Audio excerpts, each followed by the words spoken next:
Just 1000 ರೂಪೀಸಿಂದ ನನಗೆ earning start ಆಗಿ per ವೀಕ್ಗೆ 5000 ಅಷ್ಟು ಅರ್ನಿಂಗ್ಸ್ ಬರ್ತಾ ಇದೆ ಅಂತಂದರೆ ನನ್ನ ಅಪ್ಪರ್ ಲೀಡರ್ಸಿಗೆ ಕಾರಣ ಅಂತ ಹೇಳ್ಬೋದು ನೀವು.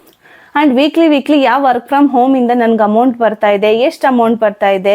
ಈ ವೀಕ್ ನನಗೆ 2 ಐಡಿಯಿಂದ 5000+ ಇನ್ಕಮ್ ಬಂದಿರೋದು ನನಗೆ. ಸೊ ಅದ್ರ ಸಲುವಾಗಿ ತುಂಬ ಅಂದರೆ ತುಂಬಾ ಕಮೆಂಟ್ಸ್ ಬರ್ತಾನೆ ಇದೆ. ಸ್ಕ್ಯಾನಿಂಗ್ ಮಾಡಿಸಿಲ್ವಾ, ಮಗು ವೆಯ್ಟ್ ಹೇಳಿಲ್ಲ, ಕೆಲಸ ಮಾಡಿ ಅರ್ನಿಂಗ್ಸ್ನ ಸ್ಟಾರ್ಟ್ ಮಾಡ್ಕೊಂಡ್ಮೇಲೆ ನಿಮಗೆ ರೆಕಮೆಂಡ್ ಮಾಡಿದ್ದು. ನಂದು ಪ್ರತಿ ಸ್ಕ್ಯಾನಿಂಗ್ ರಿಪೋರ್ಟಲ್ಲೂ ಕೂಡ ಎಸ್ಟಿಮೇಟೆಡ್ ಡೆಲಿವರಿ ಡೇಟ್ ಬಂದು February 18th 2025ಗೆ ಬರ್ತಾ ಇರೋದು. 2.5 kg ಇರುತ್ತೆ. ನಮ್ಮ ಡೆಲಿವರಿ ಆಯ್ತಾ, ಯಾವ ಮಗು ಹೇಳಿ ಅಂತ ಕೇಳ್ತಾ ಇದ್ದೀರಾ. ಸೊ ನಂದು 2 ID ಇರೋದ್ರಿಂದ ಫಸ್ಟ್ ವೀಕಿನೇ 1 ವಾರಕ್ಕೆ 2 ಐಡಿಯಿಂದ ನನಗೆ 2000 ರೂಪಾಯಿ ಅಮೌಂಟ್ ಬಂದಿದ್ದು. ಸೊ ಅದು ನನ್ನ ವಿಡಿಯೋ ಸ್ಕ್ರೀನ್ ಮೇಲೆ ಕಾಂಟ್ಯಾಕ್ಟ್ ನಂಬರ್ ಹಾಕಿರ್ತೀನಿ. ಸೊ ನಾನು ನನ್ನ ಟೀಮ್ದು ಅಪ್ಪರ್ ಲೀಡರ್ ಏನಿದ್ದಾರೆ ಅಲ್ವಾ ಮ್ಯಾಮು, ಅವ್ರದ್ದು ಕಾಂಟ್ಯಾಕ್ಟ್ ನಂಬರ್ನ ಹಾಕಿರ್ತೀನಿ. ನೀವು ಕಾಂಟ್ಯಾಕ್ಟ್ ಮಾಡಿ ಜಾಯ್ನಿಂಗ್ ತಗೋಬೋದು. ಯಾವುದೋ ಫೇಕು ಸ್ಯಾಲ್ರಿ ಬರಲ್ಲ, ಸುಮ್ಮನೆ ದುಡ್ಡು ಪೇ ಮಾಡಿಸ್ಕೋತಾರೆ, ಆಗಲ್ಲ ಅಂದ್ಬಿಟ್ಟು. ಸೊ ಅಂಥವ್ರಿಗೆ ನಾನು ಒಂದು ಮಾತು ಹೇಳೋದಕ್ಕೆ ಇಷ್ಟಪಡ್ತೀನಿ. ಸೊ ನನ್ನ ಹಸ್ಬೆಂಡ್ ID ಕೂಡ ಮಾಡಿದ್ದೀನಿ, ನಾನು ಡಿಸ್ಪ್ಲೇಲಿ ಹಾಕ್ತೀನಿ, ನೀವು ನೋಡ್ಬೋದು. ನಿಮಗೆ ಏನೇ ಪ್ರಾಬ್ಲಮ್ ಬಂತು ಅಂದ್ರೂ ಕೂಡ ನಾನು ಸೊಲ್ಯೂಷನ್ ಕೊಡ್ತೀನಿ. ಅರ್ನಿಂಗ್ಸ್ದು ಬ್ಯಾಂಕ್ ಸ್ಟೇಟ್ಮೆಂಟ್ ಹಾಕಿ ಅಂತ ಎಲ್ಲ ಕೇಳ್ತಾ ಇದ್ರಿ. ಸೊ ಸ್ಟ್ರಿಕ್ಟ್ ಆಗಿ ಹೇಳ್ತಾ ಇದ್ದೀನಿ. ಹಾಯ್ ಎಲ್ಲರಿಗೂ ನಮಸ್ತೆ, welcome back to my YouTube channel. ಸ್ವಲ್ಪ ದಿವಸ ಗ್ಯಾಪ್ ಕೊಟ್ಬಿಟ್ಟು ಯೂಟ್ಯೂಬಲ್ಲಿ ಲೆಂತಿ ವಿಡಿಯೋನ ಅಪ್ಲೋಡ್ ಮಾಡ್ತಾ ಇದ್ದೀನಿ. ಯಾಕಪ್ಪ ಅಂತಂದರೆ ಲಾಸ್ಟ್ ವಿಡಿಯೋದಲ್ಲೇ ಹೇಳಿದ್ದೆ ಸ್ವಲ್ಪ ಥ್ರೋಟ್ ಇನ್ಫೆಕ್ಷನ್ ಆಗಿದೆ ಅಂತ, ವಾಯ್ಸ್ ಕರೆಕ್ಟಾಗಿ ಬರ್ತಾ ಇಲ್ಲ, ಮಾತಾಡೋಕ್ಕಾಗ್ತಾ ಇಲ್ಲ ಅಂತ. ಈಗ ಇನ್ನೂ ಕ್ಲಿಯರ್ ಆಗಿಲ್ಲ, ಸ್ವಲ್ಪ ಮಟ್ಟಿಗೆ ಅಷ್ಟೇ ಕ್ಲಿಯರ್ ಆಗಿದೆ. ವಾಯ್ಸ್ ಇನ್ನೂ ನನ್ನ ಒರಿಜಿನಲ್ ವಾಯ್ಸ್ ಕರೆಕ್ಟಾಗಿ ಬರ್ತಾ ಇಲ್ಲ. ಸ್ಟಿಲ್ ತುಂಬ ಜನ ಸಬ್ಸ್ಕ್ರೈಬರ್ಸ್ ಕೇಳ್ತಾ ಇದ್ದಾರೆ, ನಿಮ್ಮದು ಡೆಲಿವರಿ ಟೈಮ್ ಹತ್ರ ಬಂತು, ಬಟ್ ಆದರೂ ಕೂಡ ಲಾಸ್ಟ್ ಸ್ಕ್ಯಾನ್ ರಿಪೋರ್ಟ್ನ ನೀವು ತೋರಿಸಿಲ್ಲ ಅಂದರೆ 9 ತಿಂಗಳಿಗೆ ಬಿದ್ದ ಮೇಲೆ ಗ್ರೋತ್ ಸ್ಕ್ಯಾನ್ನ ಮಾಡ್ತಾರೆ. ಮಗು weight, heart beat, foetal heart rate, ಮಗು ವೆಯ್ಟು ಮತ್ತು ನೀರು ಎಷ್ಟಿದೆ ಇದೆಲ್ಲ ತಿಳ್ಕೊಳ್ಳೋದಕ್ಕೆ ಅದೇ ಲಾಸ್ಟ್ ಸ್ಕ್ಯಾನ್ ಆಗಿರುತ್ತೆ. ಸೊ ಅದನ್ನು ನಾನು ಇನ್ನು ವಿಡಿಯೋ ಮಾಡಿ ಅಪ್ಲೋಡ್ ಮಾಡಿರಲಿಲ್ಲ. ಸೊ ನನ್ನ ಸಬ್ಸ್ಕ್ರೈಬರ್ಸ್ ಆಲ್ಮೋಸ್ಟ್ ಜಾಸ್ತಿ ಜನ ಪ್ರೆಗ್ನೆಂಟ್ ಲೇಡೀಸ್ ಇರೋದ್ರಿಂದ ತುಂಬ ಜನ ಕಮೆಂಟ್ ಹಾಕ್ತಾನೆ ಇದ್ರಿ ಸ್ಕ್ಯಾನಿಂಗ್ ರಿಪೋರ್ಟ್ದು ವಿಡಿಯೋ ಮಾಡಿ ಅಂತ ಅಂದ್ಬಿಟ್ಟು. ಇದ್ರ ಜೊತೆಗೆ ನಾನು ಇತ್ತೀಚೆಗೆ ವರ್ಕ್ ಫ್ರಮ್ ಹೋಮ್ ಜಾಸ್ತಿ ಹೇಳ್ತಾ ಇದ್ದೆ. ನಾನು ಯಾವ ವರ್ಕ್ ಫ್ರಮ್ ಹೋಮಲ್ಲಿ ಪ್ರೆಸೆಂಟ್ ಕೆಲಸ ಮಾಡ್ತಾ ಇರೋದು ಆ್ಯಂಡ್ ವೀಕ್ಲಿ ಯಾವ ವರ್ಕ್ ಫ್ರಮ್ ಹೋಮಿಂದ ನನಗೆ ಅಮೌಂಟ್ ಬರ್ತಾ ಇದೆ, ಎಷ್ಟು ಅಮೌಂಟ್ ಬರ್ತಾ ಇದೆ, ಸೊ ಜೆನ್ಯೂನ ಅಲ್ವಾ ಹೌದಾ, ಇದೆಲ್ಲದನ್ನು ಕೂಡ ನಾನು ಕೆಲವೊಂದು 2-3 ವಿಡಿಯೋದಲ್ಲಿ ನಾನು ಕಂಪ್ಲೀಟ್ ಡೀಟೇಲ್ಸ್ನ ಕೊಟ್ಟಿದ್ದೆ. ಸೊ ಅದ್ರ ಸಲುವಾಗಿ ತುಂಬ ಅಂದರೆ ತುಂಬಾ ಕಮೆಂಟ್ಸ್ ಬರ್ತಾನೆ ಇದೆ. ಇದು ಜೆನ್ಯೂನ ಹೇಳಿ, ಹೇಗೆ ವರ್ಕ್ ಮಾಡೋದು ಹೇಳಿ, ನಿಮಗೆ ಎಷ್ಟು ಸ್ಯಾಲ್ರಿ ಬರ್ತಾ ಇದೆ ವೀಕ್ಲಿ ತುಂಬ ಅಂದರೆ ತುಂಬಾ ಕಮೆಂಟ್ಸ್ ಬರ್ತಾ ಇದೆ. ಸೊ ಹಾಗಾಗಿ ಇದು ಎರಡನ್ನೂ ಕೂಡ ನಾನು ಈ 2 ಇಂಪಾರ್ಟೆಂಟ್ ವಿಷಯಗಳನ್ನ ಒಂದೇ ವಿಡಿಯೋದಲ್ಲಿ ಹೇಳೋಣ ಅಂತ ಅಂದ್ಬಿಟ್ಟು ಈ ವಿಡಿಯೋನ ಸ್ಟಾರ್ಟ್ ಮಾಡ್ಕೊಂಡಿದ್ದೀನಿ. ಫಸ್ಟಿಗೆ ನಾನು ನನ್ನ ಸ್ಕ್ಯಾನಿಂಗ್ ರಿಪೋರ್ಟ್ನ ತೋರಿಸ್ತೀನಿ. ನಾನು ಸ್ಕ್ಯಾನಿಂಗ್ ಮಾಡಿಸಿ ಆಲ್ಮೋಸ್ಟ್ ತುಂಬ ದಿವಸ 15 ಡೇಸ್ ಮೇಲೆ ಆಗೋಗ್ಬಿಟ್ಟಿದೆ, ಬಟ್ ಇನ್ನು ನಾನು ಸ್ಕ್ಯಾನಿಂಗ್ ರಿಪೋರ್ಟ್ದು ವಿಡಿಯೋ ಮಾಡಿರಲಿಲ್ಲ. ಸೊ ಹಾಗಾಗಿನೇ ತುಂಬ ಜನ ಕೇಳ್ತಾ ಇದ್ರಿ, ಸ್ಕ್ಯಾನಿಂಗ್ ಮಾಡಿಸಿಲ್ವಾ, ಮಗು ವೆಯ್ಟ್ ಹೇಳಿಲ್ಲ, ಈ ರೀತಿ ಈ ಸತಿ ಸ್ಕ್ಯಾನಿಂಗ್ ರಿಪೋರ್ಟಲ್ಲಿ ಏನು ಬಂದಿದೆ ತೋರಿಸಿ ಮೇಡಮ್ ಅಂತ. ಸೊ ಫಸ್ಟಿಗೆ ನಾನು ಸ್ಕ್ಯಾನಿಂಗ್ ರಿಪೋರ್ಟ್ ತೋರಿಸ್ತೀನಿ ಏನೆಲ್ಲ ಬಂದಿದೆ ಅಂತ ಅಂದ್ಬಿಟ್ಟು. ಅದಾದಮೇಲೆ ನಾನು ವರ್ಕ್ ಫ್ರಮ್ ಹೋಮ್ದು ನಿಜವಾಗ್ಲೂ ನಾನು ಕೆಲಸ ಮಾಡಿ ಅರ್ನಿಂಗ್ಸ್ನ ಸ್ಟಾರ್ಟ್ ಮಾಡ್ಕೊಂಡ್ಮೇಲೆ ನಿಮಗೆ ರೆಕಮೆಂಡ್ ಮಾಡಿದ್ದು. ಸೊ ಅದ್ರ ಬಗ್ಗೆನೂ ಕೆಲವೊಂದಿಷ್ಟು ಡೀಟೇಲ್ಸ್ ಇದೆ ಆ್ಯಂಡ್ ಕೆಲವೊಂದು ಕಮೆಂಟಿಗೆ ಆನ್ಸರ್ ಮಾಡೋದಿದೆ, ಅದನ್ನು ಕೂಡ ಮಾಡ್ತೀನಿ. ಇದು ನನ್ನ ಹಾಸ್ಪಿಟಲ್ ಫೈಲು. ಇನ್ನೇನು ಟೈಮ್ ಹತ್ತಿರ ಇರೋದ್ರಿಂದ ನಾನು ಈ ಬ್ಲಡ್ ಟೆಸ್ಟ್ ರಿಪೋರ್ಟ್ಗಳು, OPD ಸ್ಲಿಪ್ಸು ಮತ್ತು ಮಗದು NST ರಿಪೋರ್ಟ್ಸ್ ಎಲ್ಲ ಸಪ್ರೇಟ್ ಮಾಡಿ ಇಟ್ಕೊಂಡಿದ್ದೀನಿ. ಇದು ನನ್ನ last scanning report.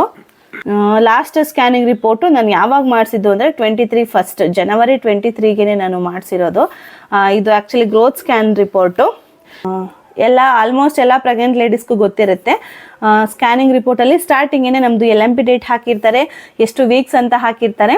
Next EDD estimated delivery date ಕೂಡ ಹಾಕಿರ್ತಾರೆ. ನಂದು ಪ್ರತಿ ಸ್ಕ್ಯಾನಿಂಗ್ ರಿಪೋರ್ಟಲ್ಲೂ ಕೂಡ ಎಸ್ಟಿಮೇಟೆಡ್ ಡೆಲಿವರಿ ಡೇಟ್ ಬಂದು February 18th 2025ಗೆ ಬರ್ತಾ ಇರೋದು.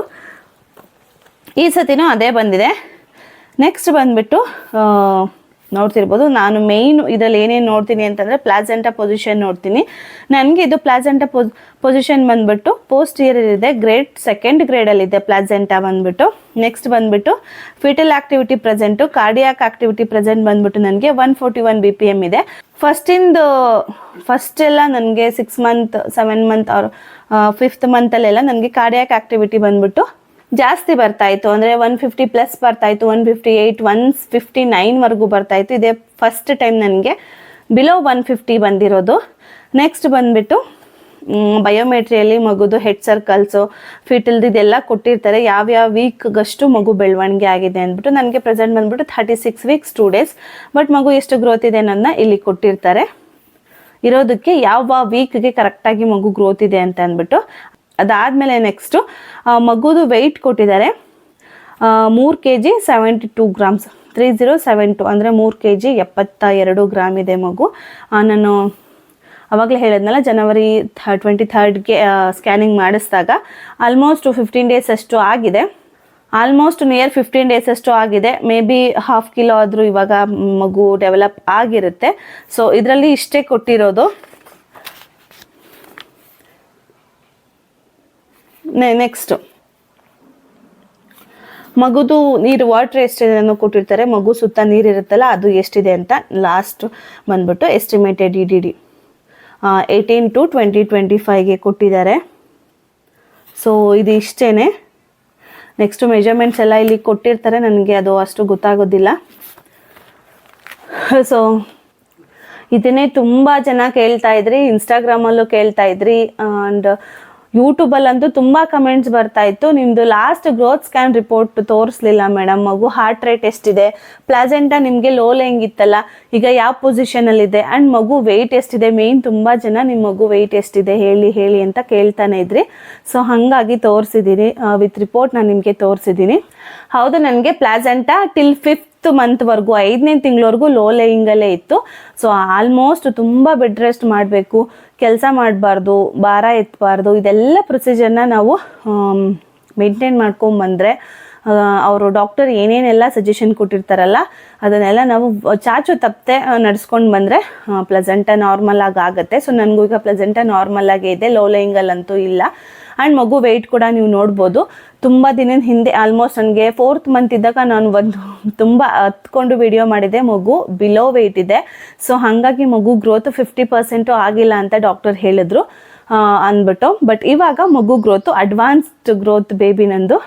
ಸೊ ಆಲ್ಮೋಸ್ಟ್ ಈ 9th ಮಂತಿಗೆ 8 ತುಂಬಿ 9ನೇ ತಿಂಗಳಿಗೆ ಬಿದ್ದಾಗ ಮಗು 2.5 kg ಇರುತ್ತೆ. 2.5 kgs ಇದ್ದರೆ ದಟ್ಸ್ ನಾರ್ಮಲ್. ಬಟ್ ನಿಮ್ಮ ಮಗು ಸ್ವಲ್ಪ ಜಾಸ್ತಿನೇ ವೆಯ್ಟ್ ಇರೋದ್ರಿಂದ ಮಗು ಅಡ್ವಾನ್ಸ್ ಗ್ರೋತ್ ಇದೆ ಅಂತ ಕೂಡ ಡಾಕ್ಟ್ರು ಹೇಳಿದ್ರು. ಆ್ಯಂಡ್ ತುಂಬ ಜನ ಇನ್ಸ್ಟಾಗ್ರಾಮಲ್ಲಿ ಮ್ಯಾಮ್ ಡೆಲಿವರಿ ಆಯಿತಾ, ಯಾವ ಮಗು ಅಂತ ಹೇಳಿ ಅಂದ್ಬಿಟ್ಟು ನನಗೆ DM ಮಾಡ್ತಾ ಇದ್ದೀರಾ, ಆ್ಯಂಡ್ ಕಮೆಂಟ್ ಕೂಡ ಮಾಡ್ತಾ ಇದ್ದಾರೆ, ನನಗೆ ಇನ್ನೂ ಡೆಲಿವರಿ ಆಗಿಲ್ಲ. ಯಾಕೆ ನೀವು ಆ ರೀತಿ ಕಮೆಂಟ್ ಮಾಡ್ತಿದ್ದೀರಾ ಅಂತಂದರೆ, ಈ ಹಿಂದೆ ನಾನು ಹಾಸ್ಪಿಟಲೈಸ್ಡ್ ಆಗಿದ್ದೆ. ಸೊ ಹಾಗಾಗಿ ಕಮೆಂಟ್ ಮಾಡ್ತಿದ್ದೀರಾ. ನನಗೆ ಡೆಲಿವರಿ ಆಯಿತು, ಮಗು ಆಯಿತು ಅಂತಂದರೆ ನಾನು ಮಿಸ್ ಮಾಡ್ದೇ ವ್ಲಾಗ್ಸಲ್ಲಿ ಅಥವಾ ನನ್ನ ಇನ್ಸ್ಟಾಗ್ರಾಮ್ ಪೋಸ್ಟ್ಗಳಲ್ಲಿ ಶೇರ್ ಮಾಡ್ತೀನಿ. ನನಗಿನ್ನ ಡೆಲಿವರಿ ಆಗಿಲ್ಲ, ಇನ್ನೇನು ಡೇಟ್ ತುಂಬಾ ಹತ್ತಿರ ಇದೆ. ಸೊ ನಾನು ಸುಮ್ಮನೆ ಬಾಯಿ ಮಾತೆ ಹೇಳಲ್ಲ. ನನ್ನ ಇನ್ಸ್ಟಾಗ್ರಾಮ್ ಇರ್ಬೋದು ಅಥವಾ ಯೂಟ್ಯೂಬ್ ಚಾನಲ್ ಸಬ್ಸ್ಕ್ರೈಬರ್ಸ್ ಇರ್ಬೋದು, ನೀವು ನನ್ನ ಫ್ಯಾಮಿಲಿ ಥರನೇ ಅಂತ. ಸೊ ನನ್ನ ಲೈಫಲ್ಲಿ ಏನೇ ನಡೆದ್ರೂ ಕೂಡ ಒಳ್ಳೆ ವಿಷಯ ಮೊದಲು ನಿಮ್ಮ ಹತ್ರನೇ ಶೇರ್ ಮಾಡ್ಕೊಳ್ಳೋದು. So don't worry. ಇಷ್ಟು ಬಂದ್ಬಿಟ್ಟು ನನ್ನ ಸ್ಕ್ಯಾನಿಂಗ್ ರಿಪೋರ್ಟ್ ಬಗ್ಗೆ ಆಯಿತು. ಇನ್ನು ನೆಕ್ಸ್ಟ್ ಬಂದ್ಬಿಟ್ಟು ನಾನು ಈಗ ವರ್ಕ್ ಫ್ರಮ್ ಹೋಮ್ ಏನು ಹೇಳಿದ್ದೀನಿ ಅಲ್ವಾ, ಅದ್ರ ಬಗ್ಗೆ ತುಂಬಾ ಕ್ವಶನ್ಸ್, ತುಂಬಾ ಕಮೆಂಟ್ ಬರ್ತಾ ಇತ್ತು. ಮೇನ್ ಏನಪ್ಪ ಕಮೆಂಟ್ಸ್ಗಳು ಬರ್ತಾ ಇದೆ ಅಂದ್ಬಿಟ್ಟು, ನೀವು ಕೆಲಸ ಮಾಡ್ತಿದ್ದೀನಿ ಅಂತ ಹೇಳ್ತಿದ್ದೀರಾ, ಬಿಟ್ಟರೆ ಕೆಲಸ ಹೇಗೆ ಮಾಡೋದು, ಏನು ಕೆಲಸ ಇರುತ್ತೆ, ನಾವು ಏನು ಕೆಲಸ ಮಾಡಿದ್ರೆ ಅರ್ನಿಂಗ್ಸ್ ಆಗುತ್ತೆ ಅನ್ನೋದನ್ನ ಹೇಳ್ತಾ ಇಲ್ಲ ಅಂತ. ನಾನು ಒಂದು ವಿಷಯ ಕ್ಲಿಯರ್ ಮಾಡಿಬಿಡ್ತೀನಿ. ಸೊ ನಾವು ಕಂಪ್ನಿ ಸೈಡ್ ಕೆಲಸ ಮಾಡ್ತಿದ್ದೀವಿ ಅಂತಂದರೆ ಆ ಕಂಪ್ನಿ ಆಗಿದ್ದಂತಹ ರೂಲ್ಸ್ ಆ್ಯಂಡ್ ರೆಗ್ಯುಲೇಷನ್ಸ್ ಇದ್ದೇ ಇರುತ್ತೆ ಅಲ್ವಾ. ಒನ್ಸ್ ನೀವು ಸೋಷಿಯಲ್ ಮೀಡಿಯಾದಲ್ಲಿ ನಮ್ಮ ಕಂಪ್ನಿ ಕೆಲಸದ ಬಗ್ಗೆ ನೀವು ಹೇಳ್ಕೋಬೋದು ಅಂದರೆ ಮಾತ್ರ ನಾವು ಹೇಳ್ಕೋಬೋದಾಗತ್ತೆ.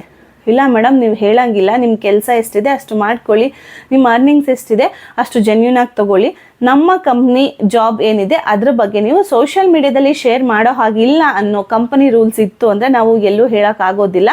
ಕೆಲಸ ಮಾಡ್ತಾ ಇದ್ದೀವಿ, ಜೆನ್ಯೂನ್ ಆಗಿ ಸ್ಯಾಲ್ರಿ ಬರ್ತಾ ಇದೆ, ಅಮೌಂಟ್ ಬರ್ತಾ ಇದೆ ಅಂದರೆ ನನ್ನ ಥರನೇ ಇರೋಂಥ ಎಷ್ಟೊಂದು ಲೇಡೀಸ್ಗೆ ಹೆಲ್ಪ್ ಆಗಲಿ ಅಂದ್ಬಿಟ್ಟು ನಾನು ನಿಮ್ಮ ಹತ್ರ ವರ್ಕ್ ಫ್ರಮ್ ಹೋಮ್ ಬಗ್ಗೆ ಶೇರ್ ಮಾಡ್ಕೋಬೋದು ಅಷ್ಟೇ. ಏನು ಕೆಲಸ ಏನು ಇದೆಲ್ಲ ಕಂಪ್ಲೀಟ್ ಡೀಟೇಲ್ಸ್ ನೀವು ಕೊಡ್ಬೋದು ಅನ್ನೋ ಥರ ಇದ್ದಿದ್ರೆ ನಾನು ಖಂಡಿತವಾಗ್ಲೂ ಕೊಡ್ತಾ ಇದ್ದೆ. ಆ್ಯಂಡ್ ಇನ್ನು ಕೆಲವೊಂದು ಕಮೆಂಟ್ಸ್ ಏನಂತ ಬರುತ್ತೆ ಅಂತಂದರೆ, ನೀವು ಪ್ರೆಗ್ನೆಂಟ್ ಇದ್ದರೂ ಇಷ್ಟೊಂದು ಅರ್ನಿಂಗ್ಸ್ ಮಾಡ್ತಾ ಇದ್ದೀರಲ್ವ ಇದರಲ್ಲಿ, ಸೊ ನಿಮಗೆ ಕಂಪ್ನಿ ಕಡೆಯಿಂದ ಸಪೋರ್ಟ್ ಸಿಗ್ತಾ ಇದೆ, ಅವರೇ ಪುಷಪ್ ಮಾಡ್ತಾ ಇದ್ದಾರೆ ನೀವು ಕೆಲಸ ಮಾಡಲಿಲ್ಲ ಅಂದರು ಅಂತ ತುಂಬ ಕಮೆಂಟ್ಸ್ ಬರ್ತಾ ಇದೆ. ಸೊ ಆ ಥರ ಏನೂ ಇಲ್ಲ. ನಾನು ಆಲ್ಮೋಸ್ಟ್ ಈ ಕಂಪ್ನೀಲಿ ಲಾಸ್ಟ್ ವಿಡಿಯೋ ಮಾಡಿದಾಗಲೇ ಹೇಳಿದೆ 2.5 ಮಂತಿಂದ ನಾನು ಕೆಲಸ ಮಾಡ್ತಾ ಇದ್ದೀನಿ. ಪ್ರತಿ ವೀಕು ಸ್ಯಾಲ್ರಿ, ಆ್ಯಕ್ಚುಲಿ ನಾನು ಜಾಯ್ನ್ ಆಗಿ ಫಸ್ಟ್ ವೀಕ್ಗೆ ನನಗೆ ಸ್ಯಾಲ್ರಿ ಬಂದಿದ್ದು 1000 ರೂಪೀಸ್. ಫಸ್ಟ್ ವೀಕ್ ನನಗೆ ಅರ್ನಿಂಗ್ಸ್ ಬಂದಿದ್ದು 1000 ರೂಪೀಸ್ ಪರ್ ಐಡಿಗೆ. ಸೊ ನಂದು 2 ID ಇರೋದ್ರಿಂದ ಫಸ್ಟ್ ವೀಕಿನೇ ಒಂದು ವಾರಕ್ಕೆ 2 ಐಡಿಯಿಂದ ನನಗೆ 2000 ರೂಪಾಯಿ ಅಮೌಂಟ್ ಬಂದಿದ್ದು. ಸೊ ಅದನ್ನು ಕೂಡ ನಾನು ವಿತ್ ಸ್ಕ್ರೀನ್ಶಾಟ್ ನಿಮಗೆ ಹಾಕಿದ್ದೆ. ನೆಕ್ಸ್ಟ್ ಬಂದ್ಬಿಟ್ಟು ಇಲ್ಲ, ಯಾರು ಆ ರೀತಿ ಮಾಡಿಕೊಡೋದಿಲ್ಲ. ಬಿಕಾಸ್ ನನಗೆ ಇವಾಗ ಯಾಕೆ ಮಾಡ್ತಿದ್ದಾರೆ ಅಂತ ಅಂದರೆ, ನಾವು ಹೇಗೆ ಕೆಲಸ ಮಾಡ್ತೀವಿ, ನಾವು ಹೇಗೆ ಟೀಮ್ನ ಬಿಲ್ಡ್ ಮಾಡ್ಕೊಂಡಿರ್ತೀವಲ್ವಾ ಕಂಪ್ನಿಯಲ್ಲಿ. ಸೊ ನಾವು ಕೆಲಸನ ಸ್ಟಾಪ್ ಮಾಡಿದ್ರು ಕೂಡ, ನಮ್ಮ ಏನೋ ಒಂದು ಕಂಡೀಷನ್ ಸರಿ ಇಲ್ಲ, ಪರ್ಸ್ನಲ್ ಪ್ರಾಬ್ಲಮ್ಸಿಂದ ಕೆಲಸ ಮಾಡಿದ್ರು ಕೂಡ ನಮ್ಮ ಟೀಮ್ ನಮ್ಮ ವರ್ಕ್ನ ಪುಷಪ್ ಮಾಡುತ್ತೆ. ಸೊ ಹಾಗಾಗಿ ನಾನು ಕೆಲಸ ಮಾಡದೆ ಇವಾಗ ರೆಸ್ಟ್ ತಗೋತಿದ್ರು ಕೂಡ ನಮ್ಮ ಟೀಮ್ ಅವರು ನನಗೆ ಪುಷಪ್ ಮಾಡಿ ನನಗೆ ಅರ್ನಿಂಗ್ಸ್ ಬರೆಸ್ತಿದ್ದಾರೆ. ಬಿಟ್ಟರೆ ಕಂಪ್ನಿ ಸೈಡಿಂದ ನಮಗೆ ಯಾರು ಕೂಡ ಫ್ರೀಯಾಗಿ ಕೆಲಸ ಮಾಡ್ದೇ ದುಡ್ಡಂತೂ ಕೊಡೋದಿಲ್ಲ. ನೆಕ್ಸ್ಟ್ ಬಂದ್ಬಿಟ್ಟು ತುಂಬ ಜನ ಕೇಳ್ತಾನೆ ಇರ್ತೀರಾ, ನಾನು ಸ್ಕ್ರೀನ್ ಮೇಲೆ ಕಾಂಟ್ಯಾಕ್ಟ್ ನಂಬರ್ ಹಾಕಿರ್ತೀನಿ, ಡಿಸ್ಕ್ರಿಪ್ಷನಲ್ಲಿ ವಾಟ್ಸಪ್ ಜಾಯ್ನಿಂಗ್ ಗ್ರೂಪ್ ಲಿಂಕ್ನ ಹಾಕಿರ್ತೀನಿ, ದಯವಿಟ್ಟು ಚೆಕ್ ಮಾಡಿ, ಇಂಟ್ರೆಸ್ಟ್ ಇದ್ದವರು ಜಾಯ್ನ್ ಆಗಿ ಅಂತ ಹೇಳ್ತಾನೆ ಇರ್ತೀನಿ. ಬಟ್ ಸ್ಟಿಲ್ ನೀವು ಮೇಡಮ್ ಕಾಂಟ್ಯಾಕ್ಟ್ ನಂಬರ್ ಕೊಡಿ, ಜಾಯ್ನಿಂಗ್ ಗ್ರೂಪ್ದು ಲಿಂಕ್ ಕೊಡಿ, ಹೇಗೆ ಜಾಯ್ನ್ ಆಗೋದು ಹೇಳಿ ಅಂತ ಕಮೆಂಟ್ ಮಾಡ್ತಿರ್ತೀರಾ. ಸೊ ನಾನು ನನ್ನ ಟೀಮ್ದು ಅಪ್ಪರ್ ಲೀಡರ್ ಏನಿದ್ದಾರೆ ಅಲ್ವಾ ಮ್ಯಾಮು, ಅವ್ರದ್ದು ಕಾಂಟ್ಯಾಕ್ಟ್ ನಂಬರ್ನ ಹಾಕಿರ್ತೀನಿ, ನೀವು ಕಾಂಟ್ಯಾಕ್ಟ್ ಮಾಡಿ ಜಾಯ್ನಿಂಗ್ ತಗೋಬೋದು. ಇಲ್ಲ ಅಂತಂದರೆ ನನ್ನ ವಿಡಿಯೋ ಡಿಸ್ಕ್ರಿಪ್ಷನಲ್ಲಿ ವಾಟ್ಸಪ್ ಜಾಯ್ನಿಂಗ್ ಗ್ರೂಪ್ ಲಿಂಕ್ನ ಹಾಕಿರ್ತೀನಿ, ಅಲ್ಲಾದರೂ ಕೂಡ ನೀವು ಹೋಗಿ ಜಾಯ್ನ್ ಆಗ್ಬೋದು. ತುಂಬ ಜನ ಕೇಳ್ತಿದ್ದೀರಾ, ಮೇಡಮ್ ನನ್ನ ವಾಟ್ಸಪ್ ರಿಕ್ವೆಸ್ಟ್ನ ಅಕ್ಸೆಪ್ಟ್ ಮಾಡ್ಕೋತಾ ಇಲ್ಲ, ಕಾಲ್ ಮಾಡಿದ್ರೆ ಪಿಕ್ ಮಾಡ್ತಾ ಇಲ್ಲ ಅಂತ. ನಾನು ಹಳೆ ವಿಡಿಯೋದಲ್ಲೇ ಹೇಳಿದ್ದೀನಿ, ಇಷ್ಟು ಟೈಮಿಂಗ್ಸ್ ಇರುತ್ತೆ. ಮಾರ್ನಿಂಗ್ 9 o'clock ನೈಟ್ 8 o'clock ನೀವು ಕಾಲ್ ಮಾಡ್ಬೋದು ಅಂತ ಹೇಳಿದ್ದೀನಿ. ಬಟ್ ಸ್ಟಿಲ್ ಟೈಮಲ್ಲಿ ಕಾಲ್ ಮಾಡಿದ್ರೆ ಈ ಒಂದು ಗ್ರೂಪ್ನ ಈ ಒಂದು ಕಂಪ್ನಿಯನ್ನು ಲೇಡೀಸೇ ಜಾಸ್ತಿ ರನ್ ಮಾಡ್ತಾ ಇರೋದ್ರಿಂದ ಸೊ ಅವ್ರಿಗೂ ಕೂಡ ಸ್ವಲ್ಪ ಹೆಸಿಟೇಷನ್ ಆಗುತ್ತೆ ಆ್ಯಂಡ್ ಪ್ರಾಬ್ಲಮ್ ಆಗುತ್ತೆ. 1-2 ಕಾಲ್ಸ್ ಬರಲ್ಲ, ಸಾವಿರಾರು ಕಾಲ್ಸ್ ಬರುತ್ತೆ ಪರ್ ಡೇಗೆ. ಸೊ ಅವ್ರಿಗೆ ಇಂತಿಷ್ಟು ಟೈಮ್ ಲಿಮಿಟ್ಸ್ ಅಂತ ಇರುತ್ತಲ್ವ, ಸೊ ಆ ಟೈಮ್ ಲಿಮಿಟ್ಸ್ ಒಳಗಡೆ ನೀವು ಕಾಲ್ ಮಾಡಿದ್ರೆ ನಿಮಗೆ ರೆಸ್ಪಾನ್ಸ್ ಸಿಗುತ್ತೆ. ಆ್ಯಂಡ್ ಇನ್ನೊಂದು ಅಂದರೆ ವಾಟ್ಸಪ್ ಗ್ರೂಪಲ್ಲಿ ರಿಕ್ವೆಸ್ಟ್ ಅಕ್ಸೆಪ್ಟ್ ಮಾಡ್ತಾ ಇಲ್ಲ ಅಂತ ಅಂದರೆ, ಸೊ ದಯವಿಟ್ಟು ತುಂಬಾ ವಾಟ್ಸಪ್ ಗ್ರೂಪ್ಗಳನ್ನ ಹಾಕಿದ್ದೀನಿ. ಒಂದು ವಾಟ್ಸಪ್ ಗ್ರೂಪ್ ಫಿಲ್ ಆಯಿತು ಅಂದರೆ ಇನ್ನೊಂದು ಕ್ರಿಯೇಟ್ ಮಾಡಿ ಕಂಪನಿ ನಮಗೆ ಕೊಡುತ್ತೆ. ಸೊ ನಿಮ್ಮಂಥ ಲೇಡೀಸ್ಗೆ ಹೆಲ್ಪ್ ಆಗಲಿ ಅಂದ್ಬಿಟ್ಟು, ಸೊ ಹಾಗಾಗಿ ಹೊಸದಾಗಿ ಬರೋವಂಥ ವಾಟ್ಸಪ್ ಗ್ರೂಪ್ಗಳನ್ನ ನಾನು ನನ್ನ ಡಿಸ್ಕ್ರಿಪ್ಷನಲ್ಲಿ ಹಾಕಿರ್ತೀನಿ. ಆ್ಯಂಡ್ ನನ್ನ ಇನ್ಸ್ಟಾಗ್ರಾಮ್ ಸ್ವಾತಿ ರವಿ 2018 ಅಲ್ಲಿ ಕೂಡ ಹೈಲೈಟ್ಸಲ್ಲಿ ಯಾವಾಗಲೂ ಕೂಡ ವಾಟ್ಸಪ್ ಗ್ರೂಪ್ ಲಿಂಕ್ಗಳು ಇದ್ದೇ ಇರುತ್ತೆ. ಸೊ ನಾನು ಏನು ಕೇಳ್ಕೊಳ್ಳೋದು ಅಂತಂದರೆ, ಯಾರೆಲ್ಲ ಈಗಾಗಲೇ ವಾಟ್ಸಪ್ ಗ್ರೂಪ್ಗೆ ಜಾಯ್ನ್ ಆಗಿ ಮೀಟಿಂಗ್ ಅಟೆಂಡ್ ಮಾಡಿ ಕೆಲಸನ ಸ್ಟಾರ್ಟ್ ಮಾಡ್ಕೊಂಡಿದ್ದೀರಾ ಅಲ್ವಾ, ಅವರು ಹೊಸದಾಗಿ ಬರೋವಂಥ ವಾಟ್ಸಪ್ ಗ್ರೂಪ್ಗೆ ದಯವಿಟ್ಟು ಜಾಯ್ನ್ ಆಗಬೇಡಿ. ಬಿಕಾಸ್ ನೀವು ಜಾಯ್ನ್ ಆಗ್ತಾ ಹೋದರೆ ವಾಟ್ಸಪ್ ಗ್ರೂಪು ಫಿಲ್ ಆಗೋಗುತ್ತೆ. ಸೊ ಹೊಸದಾಗಿ ಬಂದು ಕೆಲಸ ಕಲಿಬೇಕು ಅನ್ನೋರಿಗೆ ಅಲ್ಲಿ ಜಾಗ ಉಳ್ಕೊಳ್ಳೋದಿಲ್ಲ. ಸೊ ಕಂಪನಿ ಇನ್ನೊಂದು ಗ್ರೂಪ್ನ ಕ್ರಿಯೇಟ್ ಮಾಡಬೇಕಾಗುತ್ತೆ. ಸೊ ಈ ಪ್ರೊಸೆಸ್ನಲ್ಲಿ ತುಂಬಾ ಟೈಮ್ ಹಿಡಿಯುತ್ತೆ. ಸೊ ಹಾಗಾಗಿ ಯಾರೆಲ್ಲ ನನ್ನ ವಿಡಿಯೋನ ಹೊಸದಾಗಿ ನೋಡ್ತಾ ಇದ್ದೀರಾ, ಈ ವರ್ಕ್ ಫ್ರಮ್ ಹೋಮ್ದು ಯಾರಿಗೆಲ್ಲ ಇಂಟ್ರೆಸ್ಟ್ ಇದೆ ಅನ್ನೋರು ದಯವಿಟ್ಟು ನಾನು ಈಗ ಈ ವಿಡಿಯೋ ಸ್ಕ್ರೀನಲ್ಲಿ ಹಾಕಿರೋ ನಂಬರ್ಗೆ ಕಾಂಟ್ಯಾಕ್ಟ್ ಮಾಡ್ಬೋದು ಡೈರೆಕ್ಟಾಗಿ, ಅಥವಾ ಡಿಸ್ಕ್ರಿಪ್ಷನಲ್ಲಿರೋಂತಹ ವಾಟ್ಸಪ್ ಗ್ರೂಪ್ಗೆ ಡೈರೆಕ್ಟಾಗಿ ಜಾಯ್ನ್ ಆಗಿ ಮೀಟಿಂಗ್ ಅಟೆಂಡ್ ಮಾಡಿ, ನಿಮಗೆ ಜಾಬ್ ಓಕೆ ಆಯಿತು, ಇಷ್ಟ ಆಯಿತು, ಇಂಟ್ರೆಸ್ಟ್ ಇದೆ ಮಾಡೋಕ್ಕೆ, ನಮಗೆ ಕೇಪಬಿಲಿಟಿ ಇದೆ ಅನ್ನೋರು ದಯವಿಟ್ಟು ಜಾಯ್ನ್ ಆಗಿ ಕೆಲಸನ ಸ್ಟಾರ್ಟ್ ಮಾಡ್ಕೋಬೋದು. ಆ್ಯಂಡ್ ನನ್ನ ವಿಡಿಯೋ ನೋಡಿ ಈ ಜಾಬ್ಗೆ ಜಾಯ್ನಿಂಗ್ ಆಗಬೇಕು ಅಂತ ಯಾರೆಲ್ಲ ಇಂಟ್ರೆಸ್ಟ್ ತೋರಿಸ್ತೀರಾ ಅವರು ದಯವಿಟ್ಟು ನಾನು ಡಿಸ್ಪ್ಲೇ ಮೇಲೆ ಕೊಟ್ಟಿರೋಂಥ ನಂಬರ್ಗೆ ಕಾಂಟ್ಯಾಕ್ಟ್ ಮಾಡಿ, ಅಥವಾ ಡಿಸ್ಕ್ರಿಪ್ಷನಲ್ಲಿ ಕೊಟ್ಟಿರುವಂತಹ ವಾಟ್ಸಪ್ ಲಿಂಕ್ಗೆ ಹೋಗಿ ಜಾಯ್ನ್ ಆಗಿ. ಅದರ್ವೈಸ್ ನೀವು ಇಲ್ಲಿ ವಿಡಿಯೋ ನೋಡಿ ಇಲ್ಲಿ ಇನ್ಫಾರ್ಮೇಷನ್ ಎಲ್ಲ ತೊಗೊಂಡ್ಬಿಟ್ಟು ಬೇರೆ ಒಂದು ವಾಟ್ಸಪ್ ಗ್ರೂಪ್ಗೆ ಹೋಗಿ ಜಾಯ್ನ್ ಆಗೋದು, ಬೇರೆಯವರು ಪ್ರೊವೈಡ್ ಮಾಡಿರೋಂಥ ವಾಟ್ಸಪ್ ಗ್ರೂಪ್ಗೆ ಜಾಯ್ನ್ ಆಗೋದು, ಬೇರೆಯವ್ರು ಕೊಟ್ಟಿರೋ ಕಾಂಟ್ಯಾಕ್ಟ್ ನಂಬರ್ಗೆ ಹೋಗಿ ಜಾಯ್ನ್ ಆಗಿಬಿಟ್ಟು ನನ್ನ ಕಮೆಂಟ್ ಬಾಕ್ಸಲ್ಲಿ ಬಂದು ಕಮೆಂಟ್ ಮಾಡ್ತೀರಾ, ಮೇಡಮ್ ಅವರು ಜಾಸ್ತಿ ಅಮೌಂಟ್ ಕೇಳ್ತಿದ್ದಾರೆ, ಅಥವಾ ನಮ್ಗೆ ಹಾಗೆ ಪ್ರಾಬ್ಲಮ್ ಆಗ್ತಿದೆ, ಹೀಗೆ ಪ್ರಾಬ್ಲಮ್ ಆಗ್ತಿದೆ. ಸೊ ನೀವು ಬೇರೆ ಎಲ್ಲೋ ಹೋಗಿ ಜಾಯ್ನಿಂಗ್ ಆಗಿ ನಿಮಗೆ ಪ್ರಾಬ್ಲಮ್ ಆಯಿತು ಅಂತಂದರೆ ಅದಕ್ಕೆ ನಾನು ಆನ್ಸರ್ ಮಾಡೋದಕ್ಕಾಗೋದಿಲ್ಲ. ಸೊ ಹಾಗಾಗಿ ನಾನು ಸ್ಟ್ರಿಕ್ಟಾಗಿ ಹೇಳ್ತಾ ಇದ್ದೀನಿ, ನೀವು ನಾನು ಕೊಟ್ಟಿರೋಂಥ ನಂಬರ್ಗೆ ಕಾಲ್ ಮಾಡಿ, ಅಥವಾ ನಾನು ಡಿಸ್ಕ್ರಿಪ್ಷನಲ್ಲಿ ಹಾಕಿರೋಂಥ ವಾಟ್ಸಪ್ ಲಿಂಕ್ಗೆ ಜಾಯ್ನ್ ಆಗಿ, ನಿಮಗೆ ಏನೇ ಪ್ರಾಬ್ಲಮ್ ಬಂತು ಅಂದರೂ ಕೂಡ ನಾನು ಸೊಲ್ಯೂಷನ್ನ ಕೊಡ್ತೀನಿ.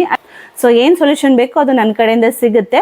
ಬಟ್ ಅದೇ ನೀವು ನನ್ನ ವಿಡಿಯೋ ನೋಡಿಬಿಟ್ಟು ಬೇರೆ ಒಂದು ವಾಟ್ಸಪ್ ಬೇರೆ ಯೂಟ್ಯೂಬರ್ಸ್ ಮಾಡೋವಂಥ, ಬೇರೆ ಯೂಟ್ಯೂಬರ್ಸ್ ಪ್ರೊವೈಡ್ ಮಾಡಿರೋವಂಥ ವಾಟ್ಸಪ್ ಲಿಂಕ್ಗೆ ಹೋಗಿ ಜಾಯ್ನಿಂಗ್ ಆಗಿಬಿಟ್ಟು ಅಲ್ಲಿ ಪ್ರಾಬ್ಲಮ್ ಮಾಡ್ಕೊಂಬಂದು ಇಲ್ಲಿ ಕಮೆಂಟ್ ಮಾಡಿದ್ರೆ, ಸೊ ಅದಕ್ಕೆ ನಾನು ಕಂಪ್ಲೀಟಾಗಿ ರೆಸ್ಪಾನ್ಸಿಬಲ್ನ ತಗೊಳ್ಳೋದಿಲ್ಲ. ಸೊ ಹಾಗಾಗಿ ಬೆಟರ್ ನೀವು ಒಂದ್ಸತಿ ಡಿಸ್ಕ್ರಿಪ್ಷನ್ ಬಾಕ್ಸ್ನ ಚೆಕ್ಔಟ್ ಮಾಡಿ, ಇಂಟ್ರೆಸ್ಟ್ ಇತ್ತು ಅಂತ ಅಂದರೆ ಆ ಗ್ರೂಪ್ಗೆ ಹೋಗಿ ಜಾಯ್ನಿಂಗ್ ಆಗ್ಬೋದು. ಆ್ಯಂಡ್ ತುಂಬ ಜನ ಆಲ್ಮೋಸ್ಟ್ ನನ್ನ ಸಬ್ಸ್ಕ್ರೈಬರ್ಸ್ಗೆ ಗೊತ್ತಿದೆ ಇದು ಯಾವುದೇ ರೀತಿ ಪ್ರಮೋಷನ್ ಅಲ್ಲ ಅಂತ. ಬಿಕಾಸ್ ತುಂಬ ಜನ ಇದರಲ್ಲಿ ನನ್ನ ಸಬ್ಸ್ಕ್ರೈಬರ್ಸ್ ಕೂಡ ಕೆಲಸ ಮಾಡ್ತಾ ಇದ್ದಾರೆ. ಸೊ ಅವರು ಕೂಡ ತುಂಬ ಪಾಸಿಟಿವ್ ಆಗಿ ಕಮೆಂಟ್ ಮಾಡ್ತಾ ಇದ್ದಾರೆ. ನಿಮ್ಗೆ ಅಷ್ಟು ಬಂದಿದೆಯಾ, ಈ ವೀಕ್ ನನಗೆ ಇಷ್ಟು ಬಂತು, ನಿಮಗೆ ಕಮ್ಮಿ ಬಂದಿದೆ, ನನಗೆ ಜಾಸ್ತಿ ಬಂದಿದೆ, ಈ ರೀತಿ ಎಲ್ಲ. ಸೊ ಹಾಗಾಗಿ ಈ ಕಂಪ್ನಿ ಯಾವುದೇ ರೀತಿ ಪ್ರಮೋಷನ್ ಅಂತ ಕೊಡೋದಿಲ್ಲ. ಸೊ ನನಗೆ ಇಷ್ಟ ಇದ್ದರೆ, ನಮಗೆ ಲೈಕ್ ಇದ್ದರೆ, ನಮಗೆ ಗೊತ್ತಿರೋರ ಹತ್ರ, ನಮಗೆ ಆತ್ಮೀಯವಾಗಿರೋರ ಹತ್ರ ನಾವು ಶೇರ್ ಮಾಡ್ಕೋಬೋದು. ಬಿಕಾಸ್ ಒಳ್ಳೆ ಕಂಪ್ನಿ, ಒಳ್ಳೆ ಆಪರ್ಚುನಿಟಿ ಇದು. ಸೊ ಹಂಗಾಗಿ ನಿಮಗೆ ಯೂಸ್ ಆಗುತ್ತೆ ಅಂದ್ಬಿಟ್ಟು ನಾನು ಶೇರ್ ಮಾಡಿಕೊಂಡೆ. ತುಂಬ ಜನ ಅನ್ಕೋಬಿಟ್ಟಿದ್ದಾರೆ ಇದು ಯಾವುದೋ ಫೇಕು, ಸ್ಯಾಲ್ರಿ ಬರಲ್ಲ, ಸುಮ್ಮನೆ ದುಡ್ಡು ಪೇ ಮಾಡಿಸ್ಕೋತಾರೆ, ಆಗಲ್ಲ ಅಂದ್ಬಿಟ್ಟು. ಸೊ ಅಂಥವ್ರಿಗೆ ನಾನೊಂದು ಮಾತು ಹೇಳೋದಕ್ಕೆ ಇಷ್ಟಪಡ್ತೀನಿ. ಸ್ಯಾಲ್ರಿ ಬರಲ್ಲ, ಸುಮ್ಮನೆ ನಾವು ದುಡ್ಡು ಕಟ್ಟಿ ನಾವು ಲಾಸ್ ಮಾಡ್ಕೋಬೇಕು ಅನ್ನಂಗಿದ್ರೆ ನಾನು ಒಬ್ಬಳೇ 2 ID ಮಾಡ್ಕೋತಾ ಇರಲಿಲ್ಲ. ಬಿಕಾಸ್ ಒಂದು ಐಡಿಗೂ ನಾನು ದುಡ್ಡು ಕಟ್ಟಬೇಕಾಗತ್ತೆ. ಒಂದು ಐಡಿ ಇದೆ ಅಂತ ಅಂದರೆ ಅದೇ ಐಡಿಯಲ್ಲಿ ಕೆಲಸ ಮಾಡ್ಕೊಂಡು ಹೋದರೆ ನಮ್ಗೆ ಅರ್ನಿಂಗ್ಸ್ ಬರ್ತಾ ಇರುತ್ತೆ. ಬಟ್ ಇನ್ನೊಂದು ಐಡಿ ಮಾಡ್ಕೋತೀವಿ ಅಂದರೆ ನಾವು ಅದಕ್ಕೂ ಪೇ ಮಾಡಲೇಬೇಕಾಗತ್ತೆ. ಯಾರ್ಯಾರು ಸುಮ್ಮನೆ ಒಂದರಲ್ಲೇ ಲಾಸ್ ಆಯಿತು ಅಂದ್ಬಿಟ್ಟು ಇನ್ನೊಂದು ಪೇ ಮಾಡ್ಕೋತಾರೆ. ಆ್ಯಂಡ್ ಇನ್ನೊಂದು ಏನಪ್ಪ ಅಂತಂದರೆ, ನಾನು ಈಗಾಗಲೇ ನನಗೆ ಚೆನ್ನಾಗಿ ಅರ್ನಿಂಗ್ಸ್ ಆಗಿದ್ದು ನೋಡಿ, ನನಗೆ ಇನ್ನು ಸ್ವಲ್ಪ ದಿವಸದಲ್ಲೇ ನಾನು ಬೆಡ್ ರಿಡನ್ ಆಗೋಗ್ಬಿಡ್ತೀನಿ. ಸೊ ನನಗೆ ಬಾಣಂತನ, ಮಗು ಇದೆಲ್ಲ ಸ್ವಲ್ಪ ಟೈಮ್ ತೊಗೊಳುತ್ತೆ ಮತ್ತೆ ಬ್ಯಾಕ್ ಟು ವರ್ಕ್ಗೆ ಅಂದ್ಬಿಟ್ಟು ನನ್ನ ಹಸ್ಬೆಂಡ್ ಐಡಿ ಕೂಡ ಮಾಡಿದ್ದೀನಿ. ನಾನು ಡಿಸ್ಪ್ಲೇಲಿ ಹಾಕ್ತೀನಿ, ನೀವು ನೋಡ್ಬೋದು. ನನ್ನ ಹಸ್ಬೆಂಡ್ ಹೆಸರು ಆಲ್ಮೋಸ್ಟ್ ನನ್ನ ಬ್ಲಾಗ್ಸಲ್ಲೇ ಇದೆ. ನನ್ನ ಪೇಜ್ ಹೆಸರಲ್ಲೇ ನನ್ನ ಹಸ್ಬೆಂಡ್ ನೇಮ್ನ ಆ್ಯಡ್ ಮಾಡ್ಕೊಬಿಟ್ಟಿದ್ದೀನಿ. ಇದು ಯಾವುದೇ ರೀತಿ ಫೇಕ್ ಅಲ್ಲ, ರವಿಚಂದ್ರ ಅಂತ ಅಂದ್ಬಿಟ್ಟು. ಸೊ ಅವ್ರದ್ದು ಕೂಡ ನಾನು ಐಡಿ ಮಾಡ್ಕೊಂಡಿದ್ದೀನಿ. ಲಾಭ ಇಲ್ಲದೇನೆ ಲಾಸ್ ಆಗುತ್ತೆ, ನಮಗೆ ಅರ್ನಿಂಗ್ಸ್ ಬರಲ್ಲ ಅನ್ನೋ ಆಗಿದ್ರೆ ಯಾರು ಕೂಡ ಈ ಕೆಲಸ ಮಾಡಲ್ಲ. ದುಡ್ಡು ಕೊಟ್ಟು ಕಂಪ್ನಿನ ಬೆಳೆಸಲ್ಲ. ಸೊ ಇದರಲ್ಲೇ ನೀವು ಅರ್ಥ ಮಾಡ್ಕೋಬೋದು ಕಂಪನಿ ಎಷ್ಟೊಂದು ಬೆನಿಫಿಟ್ ಆಗಿ ನಮಗೆ ಕೊಡ್ತಾ ಇದೆ ಅಂತ ಅಂದ್ಬಿಟ್ಟು. ಸೊ ತುಂಬ ಜನ ಅಂದ್ಕೊಂಡಿದ್ದೀರಲ್ಲ ಇದು ಫೇಕು, ಸುಮ್ಮನೆ ಹೇಳ್ತಾರೆ, ಅವ್ರ ಕಡೆಗೆ ಜನ ಸೇರಿಸ್ಕೊಳಕ್ಕೆ ಹೇಳ್ತಾರೆ. ನಾನು ಯಾವುದೇ ಕಾರಣಕ್ಕೂ ನನ್ನ ಜೊತೆ ಸೇರ್ಕೊಳ್ಳಿ, ನನ್ನ ಐಡಿಗೆ ಸೇರ್ಕೊಳ್ಳಿ, ನನ್ನ ಅಂಡರಲ್ಲಿ ಸೇರ್ಕೊಳ್ಳಿ ಅಂತ ಯಾವ ಒಂದು ವಿಡಿಯೋದಲ್ಲೂ ಹೇಳಿಲ್ಲ. ನಿಮ್ಗೆ ಇಂಟ್ರೆಸ್ಟ್ ಇತ್ತು ಅಂತಂದರೆ ಕೊಟ್ಟಿರೋ ವಾಟ್ಸಪ್ ಗ್ರೂಪ್ಗೆ ಜಾಯಿನ್ ಆಗ್ಬೋದು. ಆ್ಯಂಡ್ ಕೆಲಸನ ಮೀಟಿಂಗ್ನ ಅಟೆಂಡ್ ಮಾಡ್ಬೋದು, ಕೆಲಸ ಸ್ಟಾರ್ಟ್ ಮಾಡ್ಕೋಬೋದು.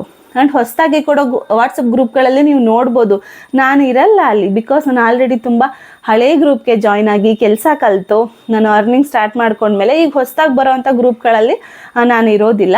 ಜಸ್ಟ್ ಬಿಕಾಸ್ ಹೊಸಬ್ರಿಗೆ ಅದು ಅನುಕೂಲ ಆಗಲಿ ಅಂತ ಅಂದ್ಬಿಟ್ಟು ಎಲ್ಲ ಗ್ರೂಪಲ್ಲೂ ನಾವೇ ಇದ್ದುಬಿಟ್ರೆ ಸೊ ಹೊಸಬ್ರಿಗೆ ಅಲ್ಲಿ ಜಾಗ ಇರೋದಿಲ್ಲ, ಕಂಜೆಸ್ಟೆಡ್ ಆಗಿಬಿಡುತ್ತೆ. ಸೊ ಹಾಗಾಗಿ ಇನ್ನೊಂದು ಏನಪ್ಪ ಅಂತಂದರೆ, ತುಂಬ ಜನ ಕೇಳ್ತಾ ಇದ್ರಿ, ನಾನು ವಾಟ್ಸಪ್ ಲಿಂಕ್ನ ನನ್ನ ಇನ್ಸ್ಟಾಗ್ರಾಮಲ್ಲಿ ಹಾಕಿದ್ದೆ ಈ ವೀಕ್ದು. ಆವಾಗ ಮೇಡಮ್ ನಿಮಗೆ ಈ ವೀಕು ಎಷ್ಟು ಅರ್ನಿಂಗ್ಸ್ ಆಯಿತು ಸ್ಕ್ರೀನ್ಶಾಟ್ ಹಾಕಿ, ಅಥವಾ ನಿಮ್ಮದು ಅರ್ನಿಂಗ್ಸ್ದು ಬ್ಯಾಂಕ್ ಸ್ಟೇಟ್ಮೆಂಟ್ ಹಾಕಿ ಅಂತ ಎಲ್ಲ ಕೇಳ್ತಾ ಇದ್ರಿ.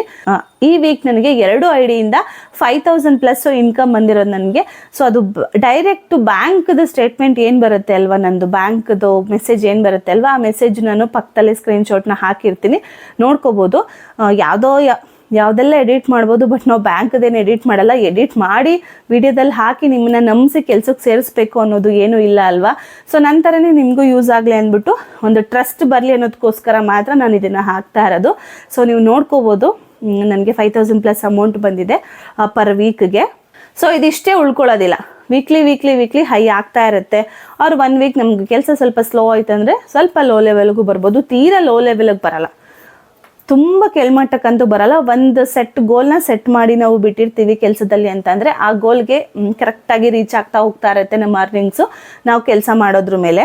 ಆ್ಯಂಡ್ ಸ್ವಲ್ಪ ಜನ ಕೇಳಿದ್ರಿ, ನಾವು ಈ ಮ್ಯಾಮ್ ಹತ್ರ ಜಾಯ್ನಿಂಗ್ ಆಗಿದ್ದೀವಿ, ನೀವು ಯಾರ ಹತ್ರ ಜಾಯ್ನಿಂಗ್ ಆಗಿದ್ದೀರಾ, ಯಾರು ಚೆನ್ನಾಗಿ ಹೇಳ್ಕೊಡ್ತಾರೆ? ಎಲ್ಲರೂ ಚೆನ್ನಾಗಿ ಹೇಳ್ಕೊಡ್ತಾರೆ ಕೆಲಸನ, ಅವರು ಇವರು ಅಂತ ಏನಿಲ್ಲ. ಸ್ವಲ್ಪ ಜನ ಕೇಳಿದ್ರಲ್ಲ ಅನ್ನೋದಕ್ಕೋಸ್ಕರ ಹೇಳ್ತಾ ಇದ್ದೀನಿ. ನಾನು ಆ್ಯಕ್ಚುಲಿ ನನಗೆ ಫಸ್ಟ್ ಕಾಂಟ್ಯಾಕ್ಟ್ ಮಾಡಿದ್ದು ನಾನು ಅಶ್ವಿನಿ ಮ್ಯಾಡಮ್ನ. ಅಶ್ವಿನಿ ಮ್ಯಾಮಿಂದ ನನಗೆ ನಾಗಲಕ್ಷ್ಮಿ ಮ್ಯಾಮ್ ಪರಿಚಯ ಆದರು. ಅದಾದಮೇಲೆ ನನಗೆ ಸಂಗೀತಾ ಮ್ಯಾಮ್ ಪರಿಚಯ ಆದರು. ಆ್ಯಂಡ್ ಈಗ ರೀಸೆಂಟಾಗಿಂದ ನನಗೆ ಅಜ್ಜರಾ ಮುಸ್ಕಾನ್ ಮ್ಯಾಮ್ ಕೂಡ ಪರಿಚಯ ಆದರು. ಒನ್ಸ್ ಕಂಪನಿಯಲ್ಲಿ ಕೆಲಸ ಸ್ಟಾರ್ಟ್ ಮಾಡಿದ್ವಿ ಅಂತ ಅಂದರೆ ನಮ್ಮ ಟೀಮಿಂದ ಅಪ್ಪರ್ ಲೀಡರ್ಸ್ಗಳದ್ದು ಪರಿಚಯ ಆಗ್ತಾನೆ ಇರುತ್ತೆ. ಸೊ ಇವ್ರು 4 ಜನ ತುಂಬ ಸಪೋರ್ಟ್ ಮಾಡಿದ್ರು. ಆ್ಯಕ್ಚುಲಿ ನನಗೆ ಇವತ್ತು ಜಸ್ಟ್ 1,000 ರುಪೀಸಿಂದ ನನಗೆ ಅರ್ನಿಂಗ್ ಸ್ಟಾರ್ಟ್ ಆಗಿ ಪರ್ ವೀಕ್ಗೆ 5,000 ಅಷ್ಟು ಅರ್ನಿಂಗ್ಸ್ ಬರ್ತಾ ಇದೆ ಅಂತಂದರೆ ನನ್ನ ಅಪ್ಪರ್ ಲೀಡರ್ಸಿಗೆ ಕಾರಣ ಅಂತ ಹೇಳ್ಬೋದು. ನೀವು ಜಸ್ಟ್ ಕೇಳಿದ್ರಲ್ವ, ನೀವು ಯಾರ ಹತ್ರ ಜಾಯ್ನ್ ಆಗಿದ್ದು, ಯಾರು ಚೆನ್ನಾಗಿ ಕೆಲಸ ಹೇಳ್ಕೊಡ್ತಾರೆ ಅಂತ. ಸೊ ನಾನು ಜಾಯ್ನಿಂಗ್ ಆಗಿದ್ದು ಇವ್ರ ಹತ್ರ. ಬಟ್ ಎಲ್ಲರೂ ಕೂಡ ಚೆನ್ನಾಗಿ ಕೆಲಸ ಹೇಳ್ಕೊಡ್ತಾರೆ. ನಿಮಗೆ ಯಾವುದೇ ಡೌಟ್ಸ್ ಇದ್ರೂ ಕೂಡ ಪಿನ್ ಟು ಪಿನ್ ಚಿಕ್ಕ ಮಕ್ಕಳಿಗೆ ಹೇಳ್ಕೊಡೋ ಥರ ಹೇಳ್ಕೊಟ್ಟು ಒನ್ಸ್ ನಿಮಗೆ ಡೌಟ್ ಎಲ್ಲ ಕ್ಲಿಯರ್ ಆದಮೇಲೆ ಅವರು ಜಾಯ್ನಿಂಗ್ನ ತಗೋತಾರೆ. ಯಾರು ಕೂಡ ಫೋರ್ಸ್ ಮಾಡಲ್ಲ ನೀವು ಜಾಯ್ನಿಂಗ್ ಆಗಲೇಬೇಕು ಆಗಿ ಅಂತ ಪದೇ ಪದೇ ಕಾಲ್ ಮಾಡೋದು ಮೆಸೇಜ್ ಹಾಕೋದು ಇದು ಯಾವುದೋ ನಿಮಗೆ ಟಾರ್ಚರ್ ಥರ ಕೊಡಲ್ಲ. ಸೊ ಒನ್ಸ್ ನಿಮಗೆ ಮೀಟಿಂಗ್ ಅಟೆಂಡ್ ಆದರೆ ಗೊತ್ತಾಗ್ಬಿಡುತ್ತೆ ಕೆಲಸ ಯಾವ ರೀತಿ ಇರುತ್ತೆ, ಏನು ನಾವು ಮಾಡ್ಬೋದಾ ಮಾಡೋಕ್ಕಾಗಲ್ವಾ ಅಂತ. ಸೊ ಆ ಒಂದು ಎಸ್ಟಿಮೇಷನ್ ಮೇಲೆ ನೀವು ಕೆಲಸನ ಸ್ಟಾರ್ಟ್ ಮಾಡ್ಕೋಬೋದು. ನನಗನ್ಸೋ ಪ್ರಕಾರ ತುಂಬ ಈಸಿ ಇರೋ ಕೆಲಸ. ಸೊ ಯಾರೋ ಹೇಳಿದ್ರು ಇದು ಒಂಥರ ಫೇಕು, ಇದು ಫ್ರಾಡು ಅಂತ. ಸೊ ನಾನು ಹಾಗೆ ಕುತ್ಕೊಬಿಟ್ಟಿದ್ರೆ ನಾನು ಲಾಸ್ಟ್ ವೀಡಿಯೋದಲ್ಲಿ ಹೇಳ್ದಂಗೆ ಸೊ ನಾನು ವೀಕ್ಲಿ ಅರ್ನಿಂಗ್ ಮಾಡೋಕ್ಕಾಗ್ತಿರ್ಲಿಲ್ಲ. ಈ ಪ್ರೆಸೆಂಟ್ ಈ ಸಿಚುಯೇಷನಲ್ಲೂ ಕೂಡ ನಾನು ನನ್ನ ಕಾಲ ಮೇಲೆ ನಾನು ನಿಂತ್ಕೊಂಡು ನನ್ನದು ಏನಾದರೂ ಒಂದು ಸ್ವಲ್ಪ ಖರ್ಚು ಕಳೆದು ಸೇವಿಂಗ್ಸ್ ಅಂತ ಮಾಡೋದಕ್ಕೆ ಖಂಡಿತವಾಗ್ಲೂ ಆಗ್ತಾ ಇರಲಿಲ್ಲ. ವೀಕ್ಲಿ 500 ಬರಲಿ, ಯಾರು ಕೊಡ್ತಾರೆ, ಯಾರೂ ಕೊಡೋದಿಲ್ಲ ಮನೇಲಿ ಕೂತ್ಕೊಂಡು. ಸೊ ಹಾಗಾಗಿ this is best and best platform ಅಂತ ಹೇಳ್ಬೋದು. ಆ್ಯಂಡ್ ಪ್ರೆಸೆಂಟ್ ನಾನು ಕೆಲಸ ಮಾಡ್ತಿರೋಂಥ ಒಂದೇ ಒಂದು ಕಂಪ್ನಿ ಅಂದರೆ ಇದು ಮಾತ್ರನೇ ಇವಾಗ. ಸೊ ಹಾಗಾಗಿ ಇದ್ರ ಕಂಪ್ಲೀಟ್ ಡೀಟೇಲ್ಸ್ನ ನಾನು ಹೇಳಿದ್ದೀನಿ. ಇನ್ ಕೇಸ್ ನಿಮಗೆ ಇನ್ನೂ ಏನಾದರೂ ಈ ಕಂಪ್ನಿ ಬಗ್ಗೆ ಇನ್ಫಾರ್ಮೇಷನ್ ಬೇಕು, ಫುಲ್ ಡೀಟೇಲ್ಡಾಗಿ ತಿಳ್ಕೊಬೇಕು ಅಂತ ಅಂದರೆ ಈ ಕಂಪ್ನಿಯವರು ವರ್ಕ್ ಡೀಟೇಲ್ಸ್ ಹೇಗಿರುತ್ತೆ, ವರ್ಕ್ ಯಾವ ರೀತಿ ಮಾಡೋದು, ಹೇಗೆಲ್ಲ ವರ್ಕ್ ನಡೆಯುತ್ತೆ, ಸ್ಯಾಲ್ರಿ ಹೇಗೆ ಬರುತ್ತೆ, ಇದೆಲ್ಲ ಕಂಪ್ಲೀಟ್ ಡೀಟೇಲ್ನ ಅವರ ಒಂದು ಅಫಿಷಿಯಲ್ ಯೂಟ್ಯೂಬ್ ಚಾನಲಲ್ಲಿ ಹಾಕ್ಕೊಂಡಿದ್ದಾರೆ ವೀಡಿಯೋಸ್ನ. ಆ ಯೂಟ್ಯೂಬ್ ಚಾನಲ್ ಲಿಂಕ್ನ ನಾನು ಡಿಸ್ಕ್ರಿಪ್ಷನಲ್ಲಿ ಪಿನ್ ಮಾಡಿರ್ತೀನಿ, ಅವ್ರನ್ನ ಡಿಸ್ಪ್ಲೇ ಮೇಲೆ ಕೂಡ ಹಾಕಿರ್ತೀನಿ. ಒನ್ಸ್ ಹೋಗಿ ವಿಸಿಟ್ ಮಾಡಿ, ನೀವು ಅಲ್ಲಿ ಕೂಡ ವೀಡಿಯೋಸ್ನ ನೋಡ್ಬೋದು. ವರ್ಕ್ ಹೇಗಿರುತ್ತೆ, ಜೆನ್ಯೂನಾ ಫ್ರಾಡಾ ಏನು ಅಂತೆಲ್ಲ ಅಲ್ಲೂ ಕೂಡ ತಿಳ್ಕೊಬೋದು.